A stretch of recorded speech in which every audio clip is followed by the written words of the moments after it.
provisions in the Public Accounts Committee. So we thought that this was of great importance, and we wanted to share our perspective. I would like to ask Jermaine Figaro, who is actually the chair of the Public Accounts Committee, to read the statement that we have prepared. And let me reassure the members of the media, I will be also sharing it to our media groups after this press statement. Jermaine, over to you, please. Thank you, Katit. Good afternoon to all members of the media, colleagues.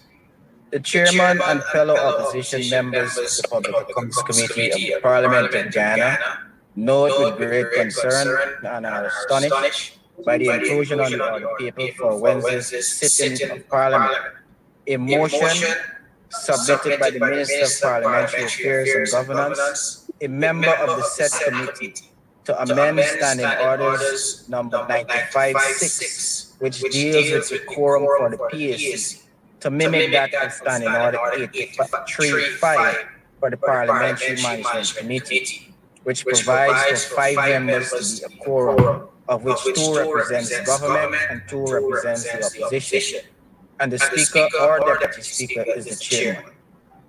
It is important to note that the current quorum for a Public Accounts Committee meeting is 3 members, irrespective of party affiliation. This makes it vastly different from all other committees of the Parliament and provides for a more independent and apolitical environment. This proposed motion by the Minister, who is a member of the committee, which in fact should not have government ministers, seeks to change the quorum to 5 members, 2 members of the government, 2 members of the opposition, and the chairman. The members of Parliament for APNU+AFC note with alarm that this matter has never been discussed at the level of the PAC, although the mover of the motion is a member of the said committee. That this motion is being brought directly to the House and not via the Standing Orders Committee, which is the long-established and correct route, is of grave concern. It is noteworthy that none other than the Speaker of the National Assembly, who is the chairman of the Standing Orders Committee, he has never called a single meeting of the committee since the life of the 12th Parliament, when it began in August 2020. We in the APNU+AFC are confident that the effect of this motion will be that the mere non-attendance, the PPP will stymie the function of the Public Accounts Committee, rendering it impotent and non-functional. This will impact negatively on the committee's ability to ensure accountability and transparency in the nation's expenditures. Since the 12th Parliament, the PAC has been carrying out its mandate and meeting on every statutory date, and our work has been executed in a very efficient manner. We see this as another attempt to slow down the work of the PAC by the PPP to ensure that fewer meetings are held, and on occasions, if they do not want certain agencies examined, they can now prevent that by simply not attending meetings, of which many of those presently don't. We are convinced more than ever that this installed PPP administration is not concerned with good governance, transparency, and accountability of the people's resources of this country. We call on the Speaker to act and the people of Ghana to speak out against this deliberate act to hinder proper examination and scrutiny of the nation's expenditure and to limit the work of the PAC to hold government and accounting officers accountable. I thank you. Thank you very much, Jermaine, and I apologize for those interruptions. I'd like to ask everybody that is on the Zoom meeting to ensure that you mute your mic if you are not speaking at that point in time. I would like now to go to Mr. David Patterson, who is also a member of the Public Accounts Committee, for his comments on this situation.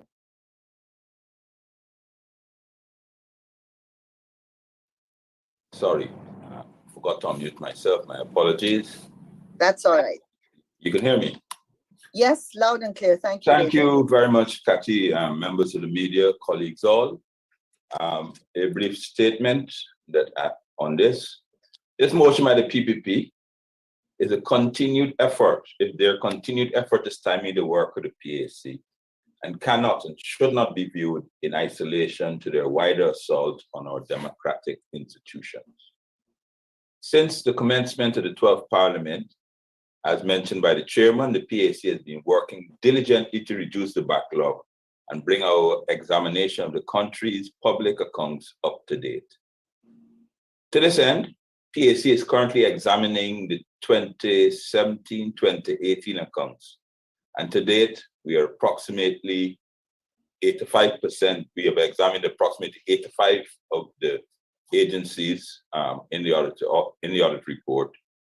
And these agencies have been before the committee. It is anticipated that the examination of the 2017-2018 accounts can be completed by the end of next month, May 2022. This has caused the PPP tremendous concern, since this would bring the PAC closer to examining the accounts under their stewardship. One can recall that earlier this year, the PAC moved and approved a motion for the committee to meet twice weekly in an effort to reduce our backlog. At the very next meeting, Madam Chair, I think someone has their radio on. Yes, could you hold a minute? News talk, please switch off your mic. Thank you. My apologies, David. Could you just repeat that? Want to recall earlier this year, the PAC moved and approved the motion for the committee to meet twice weekly in an effort to reduce our backlog. At the very next meeting, the PPP moved the motion to revert back to meeting once weekly. This was also geared to slowing down the works of the PAC. If this motion is passed, even our weekly meetings can be postponed or deferred by their mere absence. So moving forward, if the PPP decides to boycott PAC, the work will come to a halt. The rules of the PAC has always been treated separately to that of other committees. It is the only committee that guarantees that the chairmanship by the opposition, and a quorum as is currently in the standing orders. So neither the government or the opposition can unduly delay the works of this very important committee.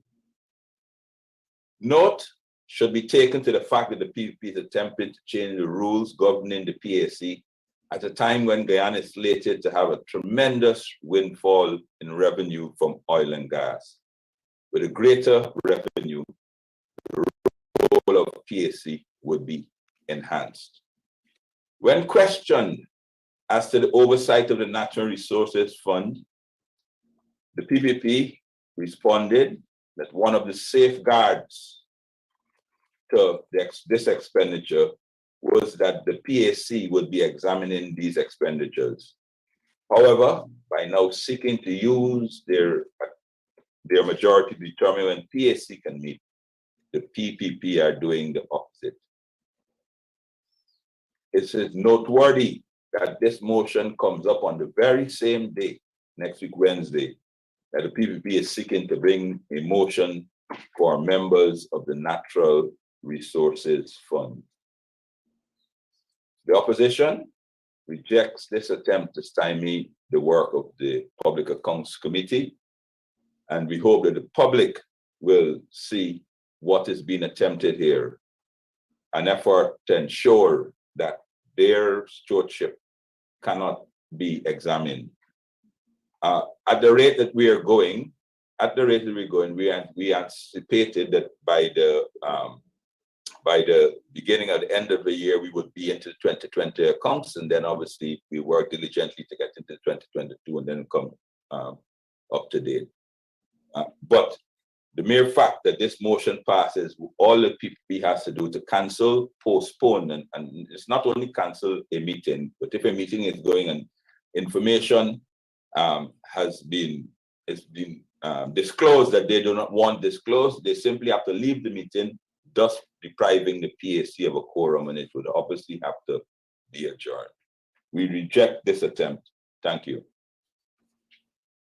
Thank you very much, David. The other member of the Public Accounts Committee joining us this afternoon is Member of Parliament Ganesh Mahipal. Ganesh, would you share your comments, please, with us? Thank you very much, Comrade Kathy. I want to just add that I believe this is an attempt by the People's Progressive Party to avoid scrutiny. They are avoiding us reaching the 2020 and 2021 Auditor General's report, and they are well aware that we are moving at a pace where we are considering these reports to reach up to date with the Auditor General's report. And the public perception out there is that there is large-scale corruption in the spending of the People's Progressive Party and how they are administering our finances in this country. And because of that, they have seen, I will say, that we will reach the 2020 and 2021 Auditor General's report very early, and they are attempting to stop that and to basically they don't want the country to basically know of all the corruption that we have unearthed and all the corruption that the Auditor General has unearthed, and bringing greater clarity to the people of our country for them to see what really is happening with the People's Progressive Party and the manner in which they're spending. So that is the whole intention of this People's Progressive Party. It has nothing to do with the system. It must be noted that Public Accounts Committee in Guyana has been in existence since 1963.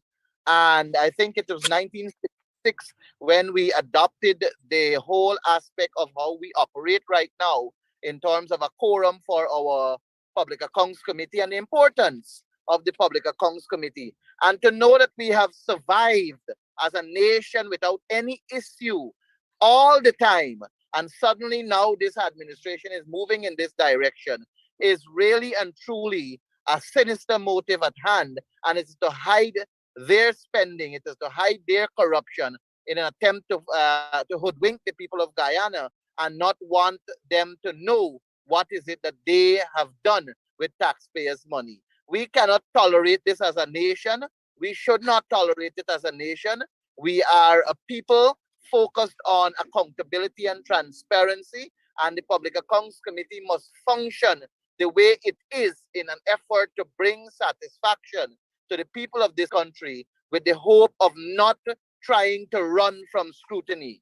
And that is what the PPP is doing. They're attempting to run from scrutiny. They don't want us to reach their accounts, and they are hoping that by making this move, it will cause the Guyanese people to only to basically not focus on their spending. But we will not tolerate it, Comrade Cathy and members of the media. We will not tolerate it because we will have to expose them in all fronts, and we will confirm the perception that is out there, and that is widespread corruption done by the People's Progressive Party with taxpayers' money. Thank you very much. Thank you, Ganesh Mahipal, for joining us, and please give us a few more minutes of your time. I'd like to go to Kemraj Ramjatan, Member of Parliament, who is one of the most senior members of Parliament on the APNU+AFC team. Kemraj, could you give us some of the history in terms of the precedents, the rules, the regulations regarding the Public Accounts Committee? Thank you.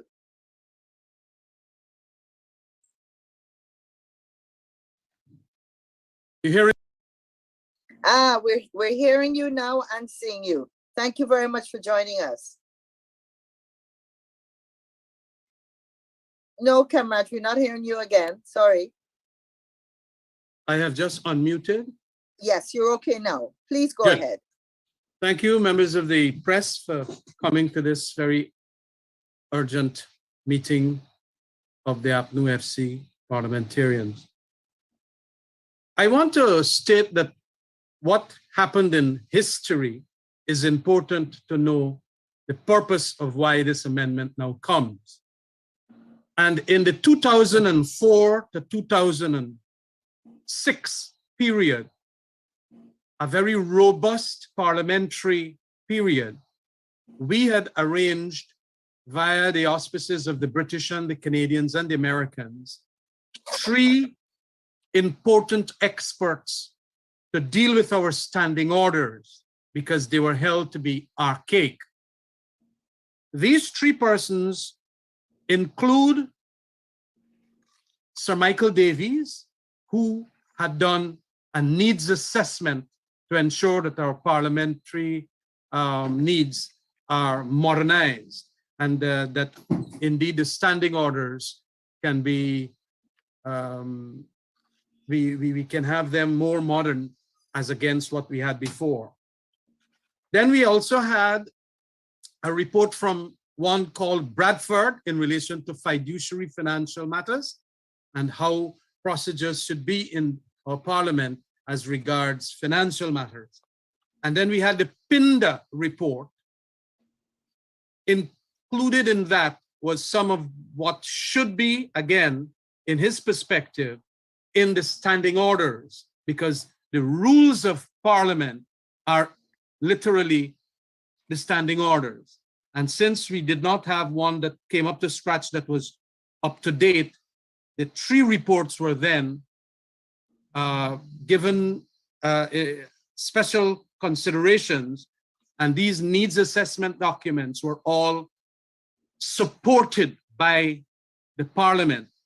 As a matter of fact, they had asked for extended time for the completion of these recommendations, and I've seen that that extension was adopted on the 16th of March, 2006.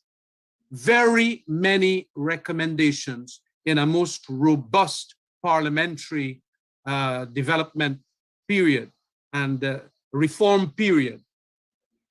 After those reports were then supported by the National Assembly, coming from the Special Select Committee for the Needs Assessment, we then had another Special Select Committee that went through the process of finalizing what standing orders and how we should formulate them to come up with our present standing orders as we have them here today.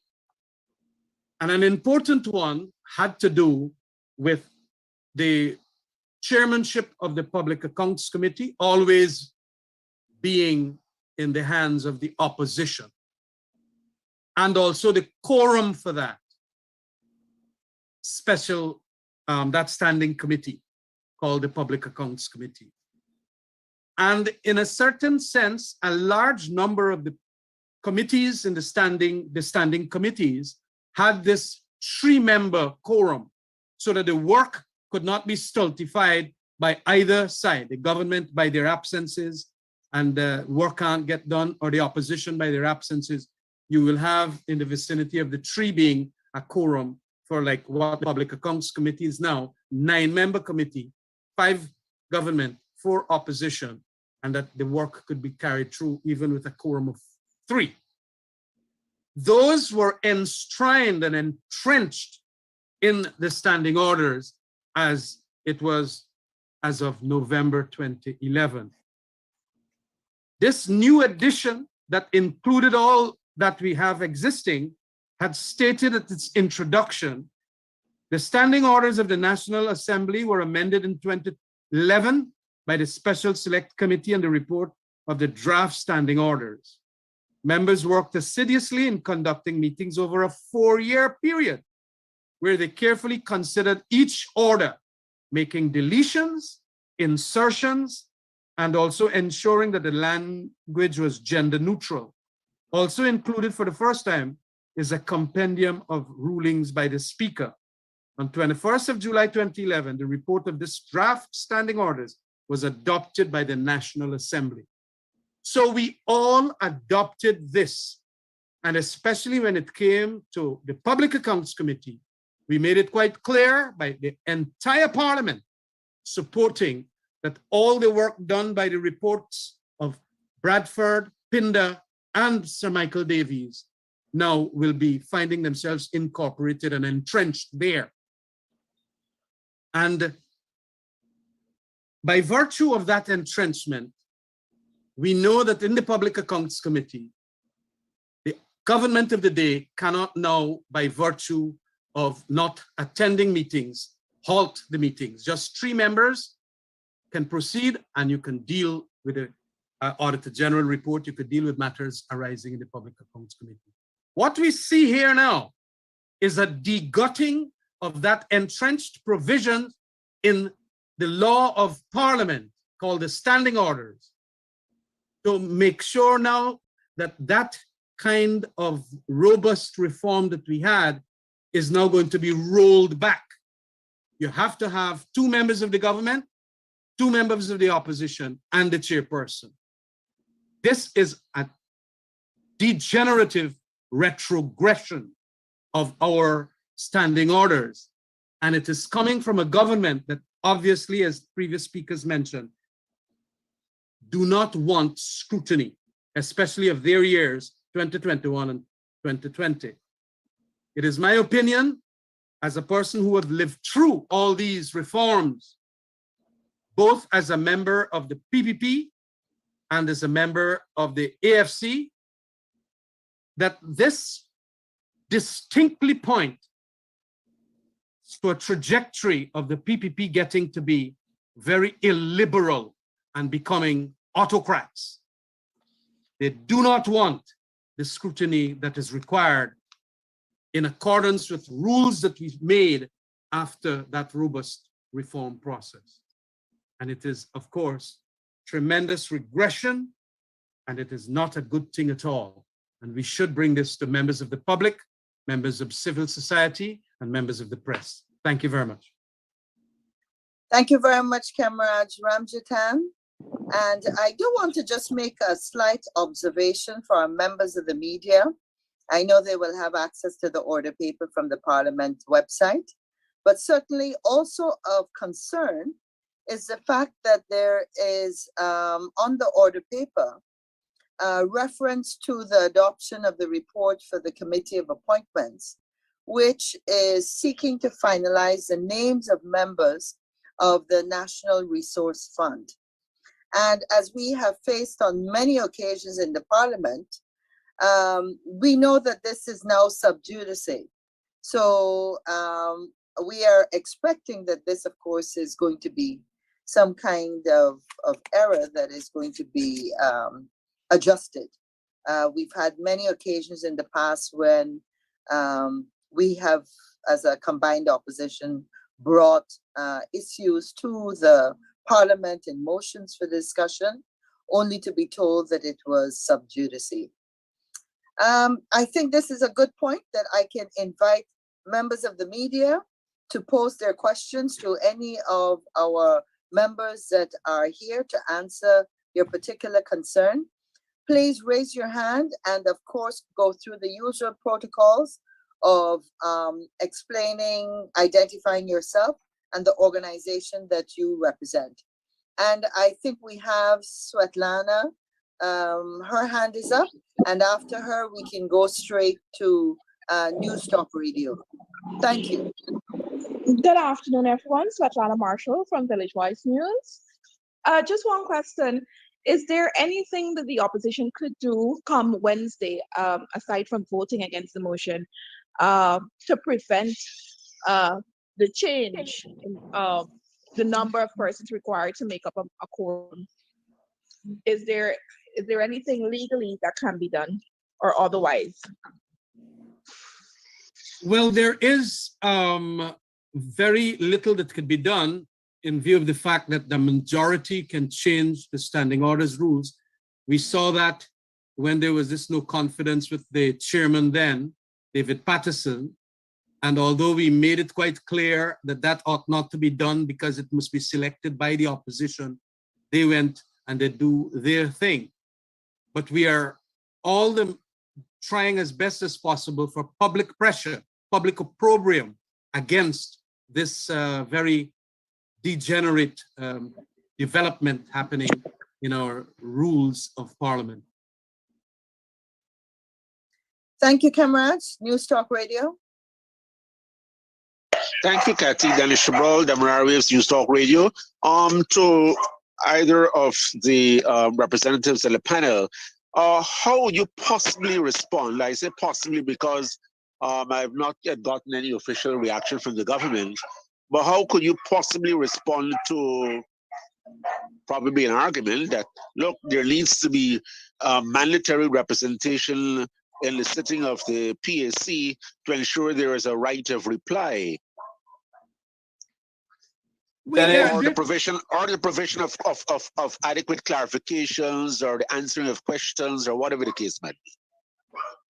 Can Raji go first? I go second. Yeah, look, the existing scenario of 3 persons being a quorum does not exclude the 5 or any one of the 5 from coming to the Public Accounts Committee. So it is not as if this 3 quorum membership will exclude them. It is just that we, having fought for it a long time ago, put it inside of our rule book, now feel that by virtue of arranging 2 must be there from to form a quorum, has an oblique motive about it. And that oblique motive is that if when you get that kind of quorum in the books here, that you must have 2 government members, if they now absent themselves, all 5 of them absent themselves, you can't get any of the work done. It was for that purpose that it was set at 3, knowing very well that an opposition 3, or at least 2 members from the opposition and 1 from the government, can do this thing. So the motivation must be understood by the press here. It is not that they're going to be blocked. They are not being blocked. They must come to the Public Accounts Committee. A lot of times I understand they're not coming, and that is why the 3 members of the opposition can carry on the work of the Public Accounts Committee. But now by changing the rule to include that it is mandatory that the work to continue must be with 2 members of the government, if they absent themselves, it's hell, because you cannot move forward. It will be stultified. Kathy, can you allow me to also add a little bit in it for News Talk Radio? Please go ahead. Right. The current composition is 5 for the government side, 4. So they obviously have the majority.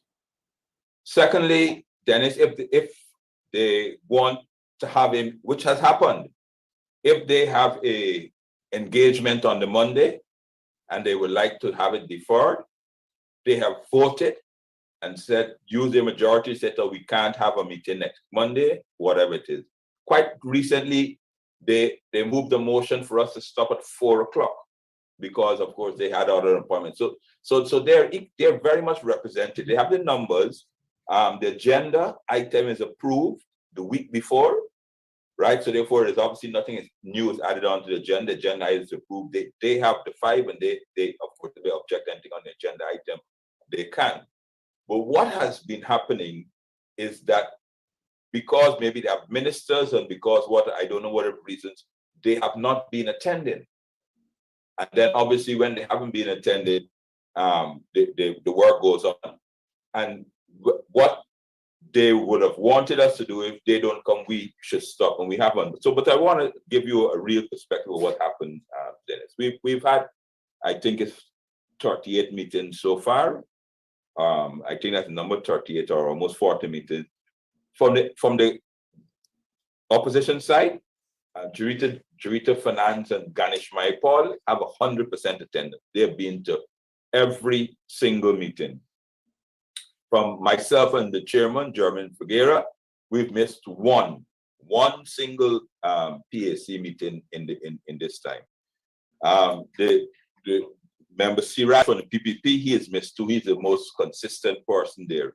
So they're always he is always there, but obviously he thought that he has, without support, Tashera, Datadin, and Mahadio have missed 3 meetings so far, and Bishop Edgel has missed 4 meetings. And that is what is causing them the problem, that they can't field a consistent quorum while the opposition has been ensuring that we have a full representation 98% of the time, 95% of the time. And so they're trying now. This motion here now is to try and redress that imbalance, whereby we're there and we continue to work. So they're trying to force us to only meet when they are available. But on most occasions, there's only been 2 occasions that the PPP was not represented by member Siraj. But obviously, what they want to do is stop us even holding the meetings, just by merely absenting themselves. If Siraj comes, and most times it's usually Siraj and the 4 of us. If he attends, they don't consider it a meeting. That's really is it. So it's nothing a question of the government having parity. These are all open and transparent. Everyone knows, even the press knows who's coming in the week before. The agenda is set the week before, so there's no ambushing. There's nothing at all about it, but they just simply want to slow and retard the work of the PAC. Thank you, Kathy. Thank you very much. News Talk, have you forgotten to put your hand down, or are you asking another question? Okay, it's down. Adam Harris, please go ahead, Adam. Can you hear me? Yes, loud and clear. Good. Thank you. Good afternoon, everyone. One of the things I want to know, if this motion is passed because the government has its parliamentary majority and a majority on the PAC and all of this, can the PAC or can the opposition members still meet? And although that would not be considered a meeting of the PAC, go through with whatever discussion you want to, even if it's for the sake of publicity of what the government might not want to come out? Unfortunately, Adam, that's not the case. Remember that the PAC is a microcosm of the parliament. So for a meeting to be called, we use the parliamentary staff, with a clerk and support staff. Plus, we have to send notices out to the agencies, to the various PSs in the agencies and those things like that. I have no doubt that the parliament will say that the meeting is not quorate. I also have no doubt that the agencies will even attend once they, because we have on one occasion, and my colleagues will bear us out, we have sent for agencies, and this has happened before, and the agencies, I have no doubt on the request of the PPP, has written us back saying that they're unavailable because of some emergency or such like. You can remember that happened in December last year when we were to discuss the matter of the gratuity for the Public Procurement Commission officers. This was December last year. The advisors and all the agency staff said they were unavailable.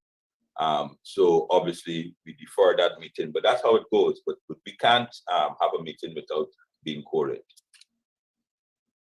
Yeah, just to add to that, this parallel thing that you're talking about, Adam, will not have the powers also of the actual PAC to subpoena, to order people to bring papers, order them to answer questions as per the standing orders. And so you really can't go create a parallel a parallel system and have those powers. It is important that that set of what you call addenda powers is understood as very, very much a part of the ingredient in the powers of the PAC. And it is necessary for the scrutiny of monies that are taxpayers' monies. And so it is important. Thank you, Kamraj. Adam, are you asking a second question? I see your hand up. Sorry, I didn't take it down, but Okay. I do have a question when we're through with this issue. Well, I actually don't see any other hands up. So Adam, would you like to proceed? Cathy? Yeah. Yeah, Chris Jones here. Sorry, I'm not seeing the hand raise feature. I just want to alert the media that I'm sharing with them the Sir Davies report, as well as the Parliament when they adopted his report on these same matters. It'll be in the media group right now. Thank you. Thanks, Cameron. Thanks, Chris. That's very useful. No other hands up. So Adam, please go ahead. Yes. This has to do with a meeting of the CCJ president with the president and some members of his cabinet. I know that some of the opposition members and supporters have been voicing concerns. Would you like to share with us at this time your reaction to this meeting between the CCJ president, the president of Guyana, and the members of his cabinet? Cameron, would you like to do that? I would. Any other member can come in after. Yes, I understand that the president of the CCJ came to Guyana to give an address at the Bar Association conference, and that a courtesy call was made that he see the president of the country. And some would have said that that was something that should be criticized. It is my opinion that a court that is funded by Guyana and has as its head the president thereof can probably do a courtesy call with the government, and that is my position on the issue. I have tremendous caution to state. I will do so with an abundance of caution to make any critical remarks concerning a courtesy call by the president of the CCJ with the president of Guyana. Thank you, Cameron. I don't know if there are any other positions by any of our speakers this afternoon that they would want to mention. If not, I would, I do not see any more hands up. Sorry. Okay, sorry. Quickly. Sorry, Adam. The president of the CCJ did pay a courtesy call on President Irfan Ali. Did he seek a meeting with the opposition so that the appearance of normalcy would have been there? Not that I am aware of, and quite frankly, Adam, I don't see an abnormalcy. The Chief Justice of the United States Supreme Court on occasions would meet and have courtesy calls with the President of America. I know of situations where when before we had the CCJ, our Court of Appeal, a chancellor would meet the president in connection with matters they would want to address, if including the increases of judges, increasing of payments to judges, and so on. So you do have sometimes the head of the judiciary meeting with the head of the executive when it is demanded. And sometimes that can't be regarded as anything wrongful or in error or breach of any norms or being abnormal.